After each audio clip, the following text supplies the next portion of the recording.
மத்திய அரசுடனான பேச்சுவார்த்தைக்கு பின் புதிய குற்றவியல் சட்டத்துக்கு எதிராக லாரி ஓட்டுநர்களின் போராட்டம் தற்காலிகமாக வாபஸ் பெறப்பட்டுள்ளது. புதிய சட்டப்பிரிவு தற்போதைக்கு அமல்படுத்தப்படாது என மத்திய அரசு விளக்கமளித்துள்ளது. விபத்துகளை ஏற்படுத்திவிட்டு தப்பி ஓடும் ஓட்டுநர்களுக்கு 10 ஆண்டுகள் வரை சிறை தண்டனை விதிக்கும் வகையில் சட்ட திருத்தம் செய்யப்பட்டுள்ளது. இதற்கு எதிர்ப்பு தெரிவித்து நாடு முழுவதும் லாரி, ட்ரக், பேருந்து ஓட்டுநர்கள் போராட்டத்தில் ஈடுபட்டு வந்தனர். ஓட்டுநர்களின் போராட்டத்தால் எரிபொருள் தட்டுப்பாடு அபாயம் ஏற்பட்டது. இந்நிலையில் அகில இந்திய மோட்டார் காங்கிரஸ் நிர்வாகிகளுடன் மத்திய உள்துறை செயலாளர் அஜய்குமார் பல்லா பேச்சுவார்த்தை நடத்தினார். அப்போது இந்த சட்டப்பிரிவு இதுவரை அமல்படுத்தப்படவில்லை என்றும் அகில இந்திய மோட்டார் காங்கிரஸ் நிர்வாகிகளுடன் ஆலோசித்த பிறகே சட்டம் அமல்படுத்தப்படும் என்றும் அவர் உறுதியளித்தார். இதனை ஏற்று லாரிகள் வேலைநிறுத்தம் வாபஸ் பெறப்பட்டுள்ளது.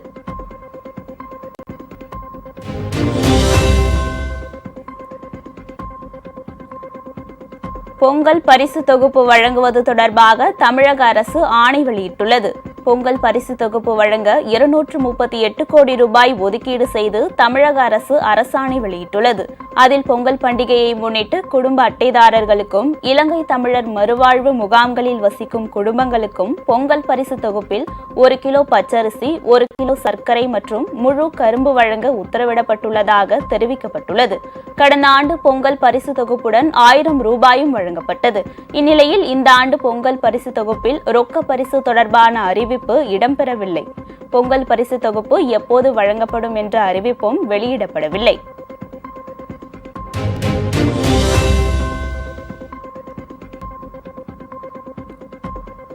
கேரளாவில் இன்று 2 லட்சம் பெண்கள் பங்கேற்கும் பிரம்மாண்ட மாநாட்டில் பிரதமர் நரேந்திர மோடி கலந்து கொள்கிறார். மகளிர் இடஒதுக்கீடு மசோதாவை நாடாளுமன்றத்தின் இரு அவைகளிலும் வெற்றிகரமாக நிறைவேற்றியதற்காக பிரதமர் நரேந்திர மோடிக்கு நன்றி தெரிவிக்கும் வகையில் கேரள மாநிலம் திருச்சூரில் இன்று மிகப்பெரிய மாநாடு நடைபெறவுள்ளது. இந்த மாநாட்டில் பிரதமர் மோடி கலந்து கொண்டு உரையாற்ற உள்ளார். இந்த மாநாட்டில் 2 லட்சத்திற்கும் மேற்பட்ட பெண்கள் பங்கேற்க உள்ளனர். இந்த நிலையில் பிரதமர் மோடியை வரவேற்கும் விதமாக திருச்சூரில் சுமார் 2000 பெண்கள் கேரள பாரம்பரிய நடனமான மகா திருவாதிரை நடனம் ஆடினர்.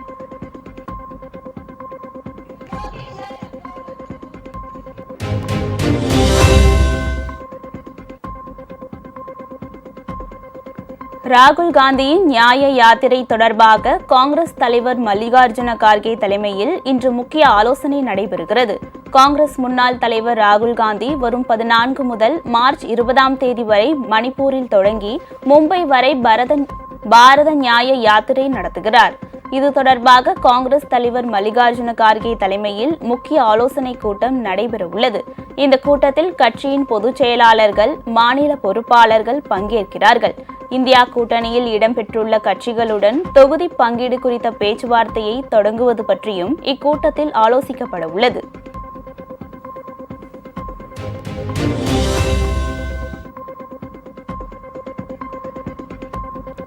நாற்பத்தி 7வது ஆண்டு புத்தக கண்காட்சியை சென்னை நந்தனம் OMCA மைதானத்தில் முதலமைச்சர் ஸ்டாலின் இன்று தொடங்கி வைக்க உள்ளார். சென்னையில் ஆண்டுதோறும் புத்தக கண்காட்சி நடைபெற்று வருகிறது. இந்நிலையில் சென்னை நந்தனத்தில் உள்ள OMCA மைதானத்தில் 47வது புத்தக கண்காட்சிகள் வரும் 21ஆம் தேதி வரை நடைபெற உள்ளது. சென்னை மட்டுமின்றி பிற மாவட்டங்கள் மற்றும் வெளி மாநிலங்களில் இருந்தும் புத்தக பிரியர்கள் இந்த கண்காட்சிக்கு வருவர். புத்தக கண்காட்சியை முதலமைச்சர் ஸ்டாலின் இன்று தொடங்கி வைக்கிறார். இந்நிலையில் புத்தக கண்காட்சிக்கான முன்னேற்பாடுகள் நடந்து முடிந்துள்ளன.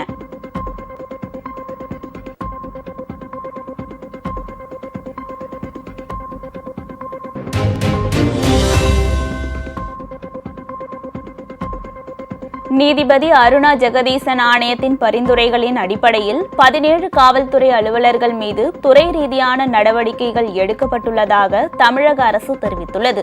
இது தொடர்பாக வெளியிட்டுள்ள அறிக்கையில் சைலேஷ்குமார் யாதவ், கபில்குமார், சரத்கர் ஆகிய 2 IPS அதிகாரிகள், மகேந்திரன், லிங்க திருமாறன் ஆகிய காவல் கண்காணிப்பாளர்கள் மற்றும் 2 ஆய்வாளர்கள் மீது துறை ரீதியான நடவடிக்கைகள் மேற்கொள்ளப்பட உள்ளதாகவும் தெரிவிக்கப்பட்டுள்ளது. ஒரு காவல்துறை ஆய்வாளர், ஒரு உதவி ஆய்வாளர் மற்றும் தலைமை காவலர் ஆகியோர் மீது குற்ற வழக்கு பதிய அனுமதி வழங்கப்பட்டுள்ளது. 3 முதல் நிலை காவலர் பணியிடை நீக்கம் செய்யப்பட்டுள்ளதாகவும் தமிழக அரசு விளக்கமளித்துள்ளது. மேலும் அப்போதைய தூத்துக்குடி மாவட்ட ஆட்சித்தலைவர் மற்றும் 3 வருவாய்த்துறை அலுவலர்கள் மீதும் துறை ரீதியான நடவடிக்கைகள் மேற்கொள்ளப்பட்டுள்ளதாகவும் தமிழக அரசு தெரிவித்துள்ளது.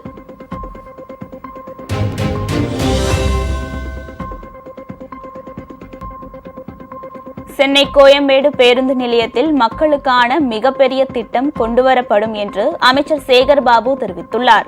சென்னை கிளாம்பாக்கத்தில் புதிய பேருந்து நிலையம் தொடங்கி வைக்கப்பட்டுள்ள நிலையில் தென் மாவட்டங்களுக்கு செல்லும் பேருந்துகள் அங்கிருந்து இயங்க தொடங்கியுள்ளன. இந்நிலையில் சென்னை கீழ்ப்பாக்கத்தில் நிகழ்ச்சி ஒன்றில் கலந்து கொண்ட பின் செய்தியாளர்களிடம் பேசிய அமைச்சர் சேகர்பாபு, சென்னை கோயம்பேடு பேருந்து நிலையத்திலிருந்து பெங்களூர் உள்ளிட்ட இடங்களுக்கு செல்லும் 30% பேருந்துகள் இன்னும் ஓராண்டுக்கு இயக்கப்படும் என்று தெரிவித்தார். இதனைத் தொடர்ந்து அங்கு மக்களுக்கான மிகப்பெரிய திட்டம் ஒன்றை மேற்கொள்ள நடவடிக்கைகள் மேற்கொள்ளப்பட்டுள்ளதாகவும் அவர் கூறினார்.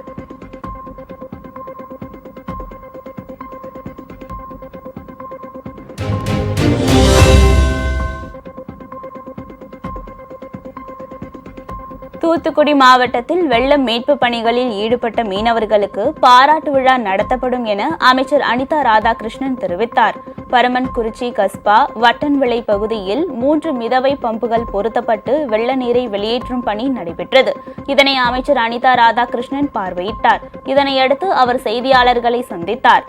அப்போது வெள்ளத்தால் பாதிக்கப்பட்ட வெற்றிலை விவசாயம் மற்றும் உப்பு தொழிலாளர்களுக்கு உரிய நிவாரணம் வழங்க நடவடிக்கை எடுக்கப்படும் என கூறினார். உப்பள தொழிலாளர்கள் கடுமையாக பாதிக்கப்பட்டிருக்கிறார்கள். அதனால் உப்பள நல வாரியத்திலே உறுப்பினராக உள்ள அத்தனை பேர்களுக்கும் 3000 ரூபாய் வழங்க வேண்டும் என்ற வகையில் தமிழகத்தினுடைய முதலமைச்சர் அவர்கள் உத்தரவு வழங்கியிருக்கின்றார்கள். வெற்றிலை கொடிக்கால இன்றைக்கு குறிப்பிட்டிருக்கின்றார்கள். நாளைய தினம் மாவட்ட ஆட்சியர் அலுவலகத்தில் ஆலோசனை நடைபெற இருக்கின்றது. அந்த ஆலோசனையிலே வெற்றிலை கொடிக்காலுக்கும் உதவ வேண்டும் என்ற கோரிக்கை வைத்து தமிழகத்தினுடைய முதலமைச்சருடைய கவனத்திற்கு கொண்டு சென்று அவர்களுக்கும் உதவி செய்கின்ற பணிகளை நாங்கள் செய்வதற்கான நடவடிக்கைகளை எடுப்போம். மீனவர்கள் இந்த வெள்ள பாதித்த பகுதியில், அது சென்னையாக இருந்தாலும் சரி, அதுபோல தூத்துக்குடியாக இருந்தாலும் சரி, திருநெல்வேலியாக இருந்தாலும் சரி, தன்னுடைய படகுகளை பல்வேறு உயிர்களை காப்பாற்றிய மீனவர்களாக படகுகளை காப்பாற்றிய மீனவர்கள் இருக்கின்றார்கள். அந்த வகையில் நாங்கள் எங்களுடைய துறையின் சார்பாக எந்தெந்த படகுகள் வந்தது, யாரெல்லாம் வந்தார்கள் என்று கணக்கெடுத்து அவர்களுக்கென்று தனி பாராட்டு விழாவும் அவர்களுக்கு சிறப்பு செய்வதென்று இன்றைக்கு நாங்கள் முதலமைச்சருடைய கருத்தை கேட்டிருக்கின்றோம். வெகு சீக்கிரத்திலே அந்த மீனவர்களுடைய யாரெல்லாம் வந்தார்கள் என்ற குறிப்பை இன்றைக்கு எடுக்கப்பட்டிருக்கின்றது. அந்த குறிப்பெடுக்கப்பட்டு அந்த மீனவர்கள், அந்த படகை கொண்டு வந்தவர்கள் அத்தனை பேரும் பயன்பெறுகின்ற வகையிலே அவர்களை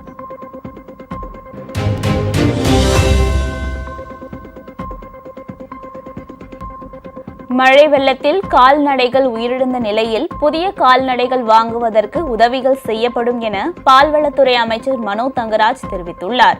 திருச்செந்தூரில் செய்தியாளர்களிடம் இதனை அவர் தெரிவித்தார். திருச்செந்தூர் கோட்டத்தில் உடைப்பு ஏற்பட்ட குளங்களை சீரமைக்க ஆய்வு மேற்கொள்ளப்பட்டுள்ளதாக அவர் தெரிவித்தார். நிறைய இடங்கள் இருக்குது. 10 இடத்துக்கு மேல் உடைப்பு இருக்குது. குறிப்பாக 3 பெரிய குளங்கள். ஒன்று அந்த கடம்பா குளம், இன்னொன்று சடையந்தரி குளம், இன்னொன்று ஆத்தூர் குளம், பெரிய குளம். ஸோ இந்த 3 இருக்குது.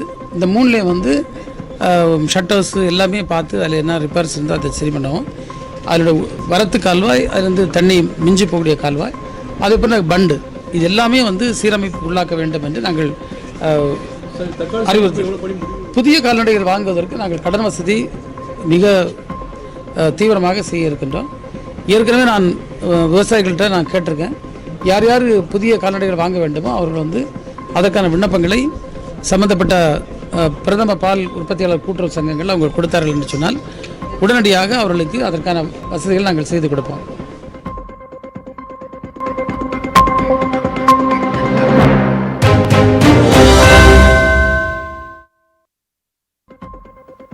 திமுக அரசு ஊழல் நிறைந்ததாக இருக்கிறது என்று பிஜேபி தேசிய செயலர் ராஜா குற்றம் சாட்டியுள்ளார். திருச்சியில் இதனை தெரிவித்த அவர், நீர்வளத்துறையில் மிகப்பெரிய ஊழல் நடந்திருப்பதற்கான ஆதாரங்களை அமலாக்கத்துறை கைப்பற்றியிருப்பதாகவும் குறிப்பிட்டார். இந்த அரசாங்கத்தில் ஊழல்ங்கிறது எல்லா டிபார்ட்மெண்ட், அதுலேயும் இடியோட ரிப்போர்ட்ஸ் எல்லாம் நீங்கள் பார்த்தீங்கன்னு சொன்னால், நீர்வளத்துறை அமைச்சகத்தில் மணல் எடுத்து மாநிலத்துக்கு சப்ளை பண்ணினது அரசாங்கத்துக்கு கிடைச்சது 30 கோடி. ஆனால் அமைச்சர் வீட்டுக்கு போனது 4000 கோடிங்கிறாங்க.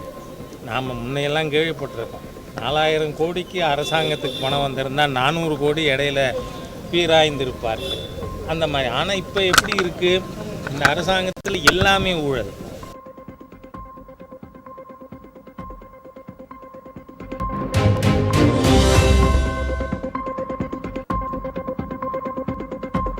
பிரதமர் நரேந்திர மோடி அறிவித்துள்ள விஸ்வகர்மா திட்டம் சுயசார்பு இந்தியாவை வலிமை பெறச் செய்யும் என்று குஜராத் பிஜேபி நாடாளுமன்ற உறுப்பினர் ரமிலா பென் பாரா தெரிவித்துள்ளார்.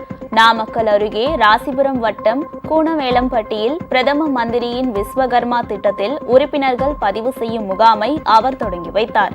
விஸ்வகர்மா திட்டத்தில் சுயதொழில் செய்வதற்கு கடன் பெறுவதற்காக பதிவு செய்த பெண்களுக்கு அதற்கான பதிவுச் சான்றிதழ்களை வழங்கிய அவர், பிரதமர் மோடி தலைமையிலான அரசு மேற்கொண்டு வரும் பல்வேறு திட்டங்கள் மக்களுக்கு பயனளிப்பதாக தெரிவித்தார்.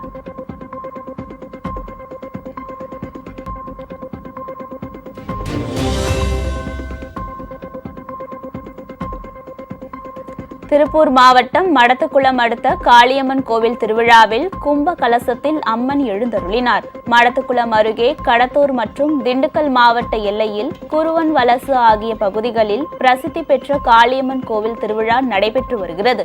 அதன் முக்கிய நிகழ்வான அம்மன் அலங்கரித்து கும்ப கலசமாக எடுத்து வரும் நிகழ்வு நடைபெற்றது. அம்மன் அலங்காரம் செய்யப்பட்டு மேளதாளங்கள் முழங்க பக்தர் வெள்ளத்தில் முக்கிய பகுதிகளின் வழியாக கோவிலை வந்தடைந்தது.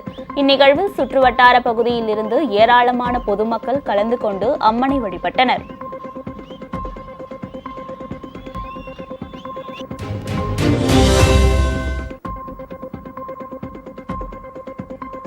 விழுப்புரம் ரயில் நிலையத்தில் அம்ரித் பாரத் திட்டத்தின் கீழ் விரிவாக்க பணிகளை தென்னக ரயில்வே பொது மேலாளர் ஆய்வு மேற்கொண்டார். விழுப்புரம் ரயில் நிலையத்தில் அம்ரித் பாரத் திட்டத்தின் கீழ் நடந்து வரும் விரிவாக்க பணிகளை தென்னக ரயில்வே பொது மேலாளர் பார்வையிட்டு ஆய்வு மேற்கொண்டார். அப்போது பணிகளை தரமான முறையில் செய்யுமாறும் பணிகளை அவ்வப்போது கண்காணித்து துரிதப்படுத்துமாறும் ரயில்வே அதிகாரிகளுக்கு அவர் அறிவுறுத்தினார்.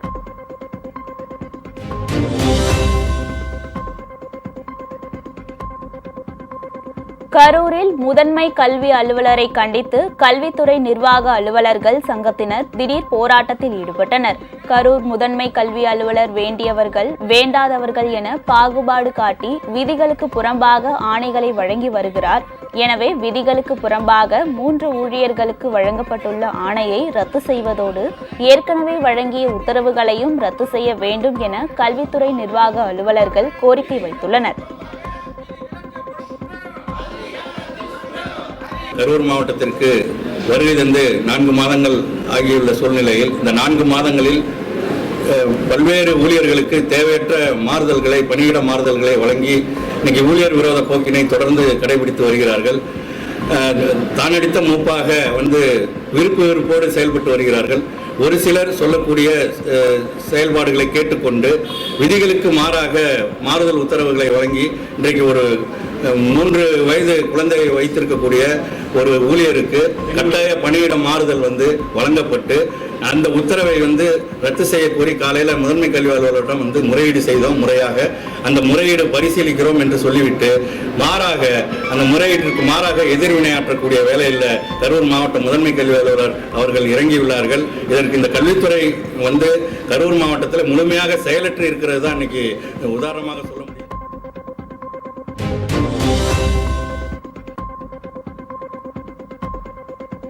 தமிழ்நாட்டில் மட்டும் ஆளும் கட்சி, எதிர்க்கட்சி, வலது, இடது என்று அனைத்து கட்சிகளும் கல்லுக்கு முரண்பாடான கொள்கையை கடைபிடித்து வருவதாக தமிழ்நாடு கல் இயக்கம் ஒருங்கிணைப்பாளர் நல்லசாமி தெரிவித்துள்ளார். நாமக்கல்லில் செய்தியாளர்களை சந்தித்த தமிழ்நாடு கள் இயக்கம் ஒருங்கிணைப்பாளர் நல்லசாமி தமிழகத்தில் மட்டும் கள் விற்பனைக்கு தடை விதித்து வருவதாக குற்றம் சாட்டினார். தமிழ்நாடு அரசு நாமக்கல் உள்ளிட்ட இடங்களில் செப்காட் அமைக்க தீவிர முயற்சிகளை மேற்கொண்டால் அதை எதிர்த்து போராட்டம் நடத்தப்படும் என கூறினார்.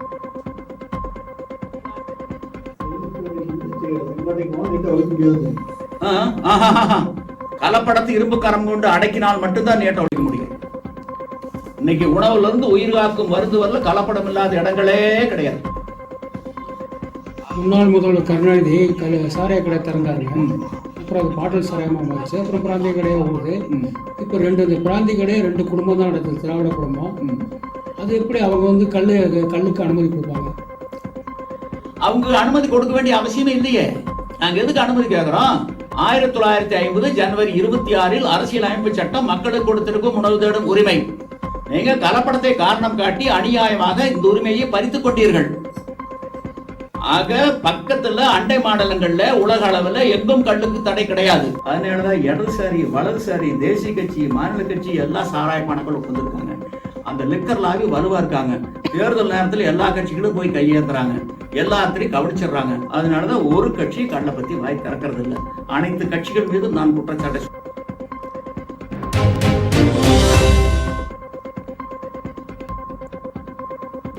ஈரோட்டில் பிரபல தனியார் கட்டுமான ஒப்பந்த நிறுவனத்தில் நள்ளிரவு தாண்டியும் வருமான வரித்துறையினர் தொடர்ந்து சோதனையில் ஈடுபட்டு வருகின்றனர். ஈரோட்டை தலைமையிடமாக கொண்டு தனியார் கட்டுமான நிறுவனம் செயல்பட்டு வருகிறது. இந்த நிறுவனத்தினர் வருமான வரி ஏய்ப்பு செய்ததாக வருமான வரித்துறையினருக்கு புகார் சென்றது. அதன் பேரில் நேற்று காலை தனியார் கட்டுமான ஒப்பந்த நிறுவனத்திற்கு சொந்தமான பல்வேறு இடங்களில் வருமான வரித்துறை அதிகாரிகள் சோதனையில் ஈடுபட்டனர். தொடர்ந்து இந்த சோதனை நடைபெற்று வருகிறது.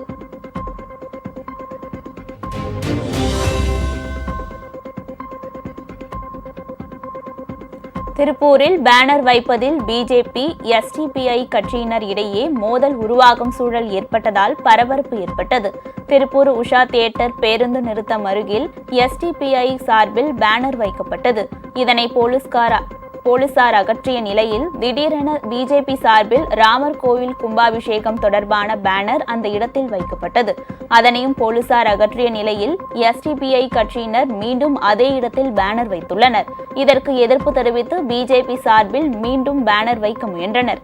இதற்காக பேரணியாக சென்றபோது போலீசார் தடுத்து நிறுத்தினர். இதனால் பாஜகவினர் சாலை மறியல் போராட்டத்தில் ஈடுபட்டனர்.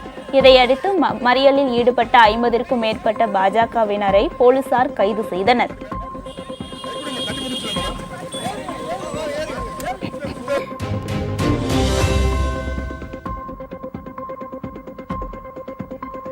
கடலில் மீன்வளம் பெருக வேண்டி நாகையில் பக்தர்கள் அனைவரும் ஒரே நேரத்தில் தீபாராதனை நடத்தி வழிபாடு செய்தனர்.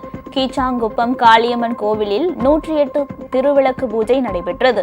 திருவிளக்கு பூஜையில் மஞ்சள், குங்குமம் உள்ளிட்ட மங்கள பொருட்கள் பக்தர்களுக்கு வழங்கப்பட்டன. பின்னர் இயற்கை பேரிடர்களிலிருந்து உலக மக்களை காக்க வேண்டி ஒரே நேரத்தில் அனைத்து பெண்களும் பூஜை மணியை ஒலித்தவாறு சுவாமிக்கு தீபாராதனை செய்து வேண்டிக் கொண்டனர்.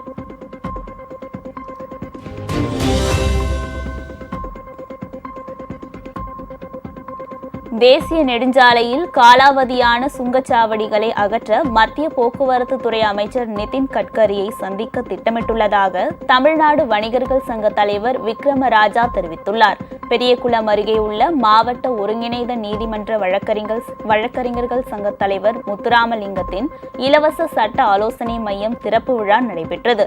விழாவிற்கு தமிழ்நாடு வணிகர்கள் சங்க தலைவர் விக்ரமராஜா கலந்து கொண்டார். பின்னர் செய்தியாளர்களை சந்தித்த அவர் இதனை தெரிவித்தார். எதிர்ப்பு குரல் கொடுத்து கொண்டிருக்கிறது. சமீபத்திலே காலாவதியான தோல்களை அகற்றப்பட வேண்டும். இன்று 60 கிலோமீட்டர் தோல் என்பது தமிழகத்திலே மாறுபட்டு சுற்றி சுழற்சியாக தோல்கள் அமைக்கப்பட்டு மக்களிடத்தில் பணத்தை, அதாவது ஒரு கந்து வெட்டி பிடுங்குவது போல பிடுங்கிக் கொண்டிருக்கிறார்கள். இதை மாற்றம் செய்ய வேண்டும் என்பதை வலியுறுத்தி வருகின்ற அடுத்த வாரத்தில் மத்திய மரியாதைக்குரிய நிதின் கட்கரி அவர்களை நேரடியாக சந்தித்து முறையிட இருக்கிறோம். அந்த முறை மட்டுமல்ல, அதேபோன்று மாண்புமிகு முதலமைச்சர் அவர்கள் ஏழை எளிய வியாபாரிகளுக்கு 1 லட்சம் ரூபாய் குறைந்த வட்டியில கடனாக தர உறுதியளித்திருக்கிறார்கள். அதை சற்று உயர்த்தப்பட்டு 5 லட்சம் ரூபாய் வரை தர வேண்டும் என்ற கோரிக்கையை முதலமைச்சர் அவர்களை நேரடியாக சந்தித்து முறையிட இருக்கிறோம். இன்றும் நாளையும் அந்த மாவட்டத்தில் முழுமையாக ஆய்வு செய்து அந்த கடையினுடைய பட்டியலை எடுத்துக்கொண்டு முதலமைச்சர் அவர்களை சந்திக்க இருக்கிறோம்.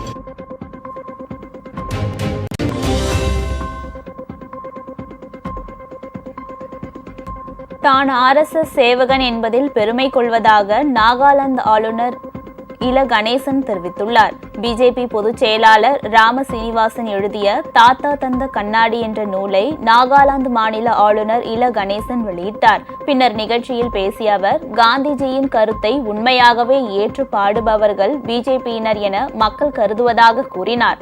மேலும் தான் RSS சேவகன் என்பதில் பெருமை கொள்வதாகவும் கூறினார். நான் ஒரு RSS ஸ்வயம் சேவக் என்பதில் பெருமை கொள்கின்றேன். காரணம்,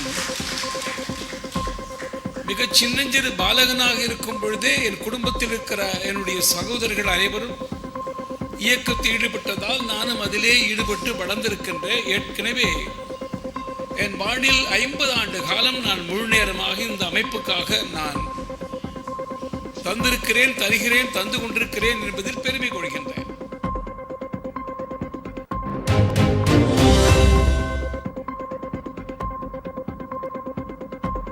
கோவையில் கொரோனா தொற்றால் முதியவர் ஒருவர் உயிரிழந்த சம்பவம் பரபரப்பை ஏற்படுத்தியுள்ளது. இதுகுறித்து பொது சுகாதாரத்துறை வெளியிட்டுள்ள அறிவிப்பில், கோவையை சேர்ந்த 74 வயது முதியவர் தனியார் மருத்துவமனையில் கடந்த 6 நாட்களாக சிகிச்சை பெற்று வந்த நிலையில் அவருக்கு கோவிட் தொற்று இருந்தது உறுதியாகவும், இந்நிலையில் அவர் நேற்று உயிரிழந்ததாக தெரிவிக்கப்பட்டுள்ளது. இதன் மூலம் கோவை மாவட்டத்தில் கொரோனா தொற்று காரணமாக உயிரிழந்தவர்களின் எண்ணிக்கை 2621 உயர்ந்துள்ளது.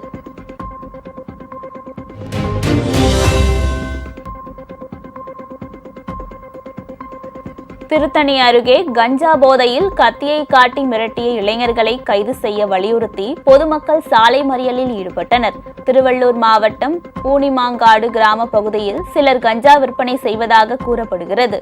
அதனை வாங்குவதற்காக கஞ்சா போதையில் இளைஞர்கள் அதிவேகமாக இருசக்கர வாகனங்களில் வருவதால் அடிக்கடி விபத்துகள் நிகழ்கின்றன. இந்நிலையில் நேற்று கஞ்சா போதையில் அதிவேகமாக பைக்கை இயக்கிய இளைஞர்களை கிராம மக்கள் கண்டித்துள்ளனர். இதனால் ஆத்திரமடைந்த அந்த இளைஞர்கள் ஆபாச வார்த்தைகளால் திட்டி பட்டா கட்டியை காட்டி கொலை மிரட்டல் விடுத்தனர். மேலும் அந்த இடத்திலிருந்து அவர்கள் தப்பிச் சென்றனர். இதனால் ஆத்திரமடைந்த 200க்கும் மேற்பட்டோர் அவர்களை உடனடியாக கைது செய்ய கோரி சாலை மறியலில் ஈடுபட்டனர்.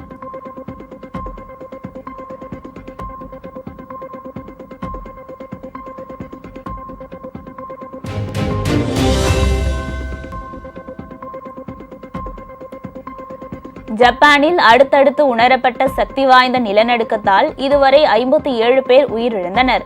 ஜப்பானின் ஹோம்ஷூ பகுதியில் சுமார் 13 கிலோமீட்டர் ஆழத்தில் கண்டறியப்பட்ட நிலநடுக்கம் காரணமாக நிகாடா, இஷிகாவா, யமக்டா மற்றும் டொயாமா ஆகிய பிராந்தியங்கள் கடுமையாக பாதிக்கப்பட்டுள்ளன.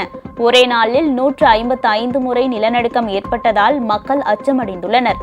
நிலநடுக்கத்தை அடுத்து ஜப்பான் அரசு சுனாமி எச்சரிக்கை அறிவித்தது.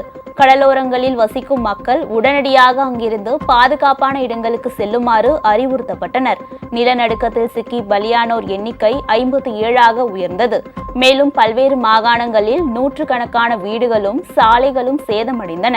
33,500 வீடுகள் மின்சாரம் துண்டிக்கப்பட்டதால் மக்கள் தவிப்பதாகவும் தகவல் வெளியாகியுள்ளது.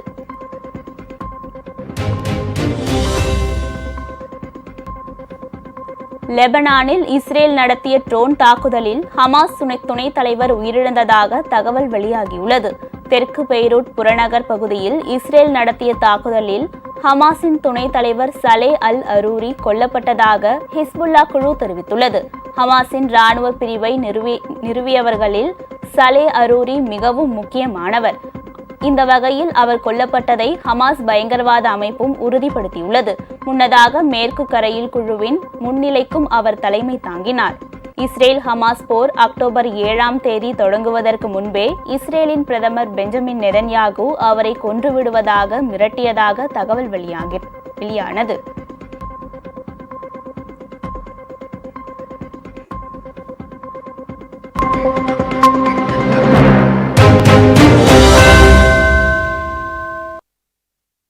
உங்கள் ராஜ் நியூஸ் தொலைக்காட்சியில் திங்கள் முதல் வெள்ளி வரை தினந்தோறும் பிற்பகல் 2 மணிக்கு உங்கள் பகுதியில் உள்ள குறைகளை நேரலையில் தெரிவிக்கும் புகார் பெட்டி நிகழ்ச்சி. பங்கு பெறுங்கள், பயனடையுங்கள், காணத் தவறாதீர்கள்.